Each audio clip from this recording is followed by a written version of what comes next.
siyempre, iba pa rin meron ka 6'10". So, kahit pa paano, extra body rin yun. Hindi no-worn out yung mga other bigs na magtrabaho talaga ng todo. Still, masaya kami for Omar, nakabalik siya. Then yung masaya kami, kasi laki ng pinagbago niya na talagang in-embrace niya kung ano yung task para sa kanya, yung role sa kanya. At the same time, yun nga, yung maturity in terms of her attitude. So kahit pa paano, yun nga, maging consistent siya doon. Kasi laking bagay, na laking ng tulong para sa kanya.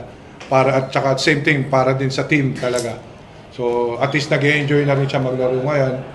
So hindi man totally dominating, pero masaya ako at least na held down niya kahit pa paano when he guarding the other bigs.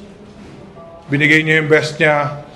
So mataas yung efficiency niya. Malaking bagay sa amin talaga yung merong extra body na yun yung naging main concern namin last season.